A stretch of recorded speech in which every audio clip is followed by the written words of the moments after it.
Assalamu alaikum wa rahmatullahi wa barakatuh. Good morning, everybody.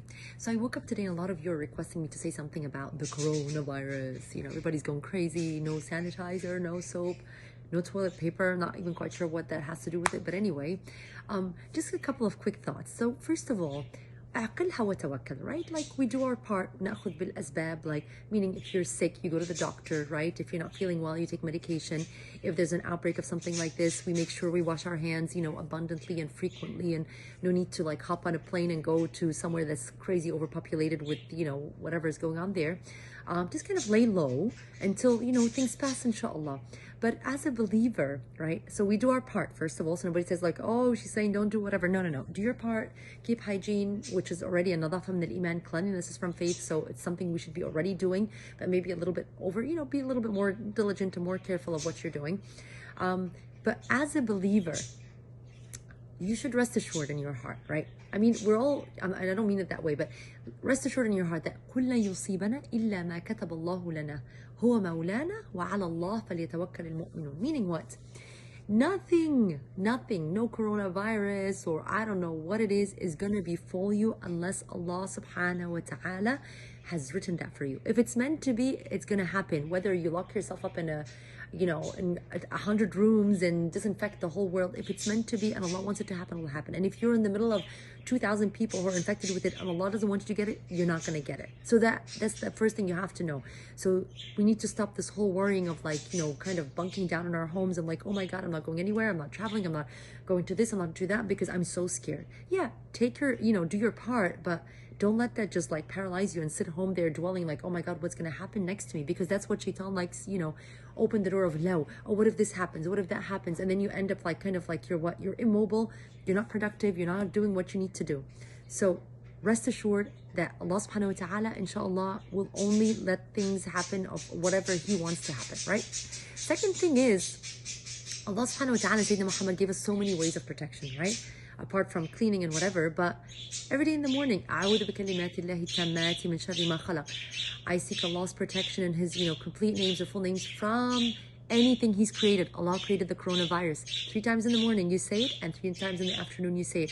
Sayyidina Muhammad sallallahu alaihi wasallam says what? Whoever says it, no harm will befall them. So there's one remedy right there, right? أعوذ بكلمات الله التامات من شر ما خلق. 3 times in the morning, Allah created coronavirus. Allah can protect you from the what? From the like the evil or the harm of the coronavirus. The other thing, before you go to sleep, Sayyidina Muhammad sallallahu alaihi wasallam, every day before he would sleep, he would do what? In his hands, he would recite Qul Huwallahu Ahad 3 times, and then he would blow 3 times and have every part of his body. Qul A'udhu Rabbil Falaq 3 times, and then blow 3 times everywhere in his body, whatever he could reach. Qul A'udhu Rabbin Nas, and the same thing. Or he could say the 3 of them. Qul Huwallahu Ahad, Qul A'udhu Rabbil Falaq, Qul A'udhu Rabbin Nas. Blow 3 times and then rub. I don't know why my birds are so noisy. I don't know. They're kind of like chipping and telling you, don't worry. But anyway, so a couple of ways you could protect yourself, right?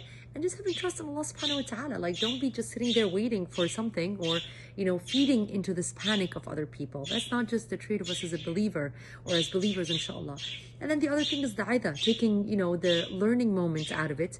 Subhanallah, Qudratullah subhanahu wa ta'ala. How Allah subhanahu wa ta'ala with something that's not, it's not even like an army of locusts. It's something that's not even visible to our eyes, subhanallah. And how He controlled this whole world with it. And, you know, people traveling and I don't know what's shutting down. And, you know, the tawaf, which, you know, brings a lot of pain to our hearts. But I'm sure Allah subhanahu wa ta'ala, there's a idah, there's something, there's a learning point behind it. And it reminds me, subhanallah, of the story of Ya'juj and Ma'juj when they come and kind of like, you know, overtake earth, and Sayyidina Isa's like in the mountains with his followers. And then, you know, how does Allah subhanahu wa ta'ala bring their oppression and their tyranny to an end?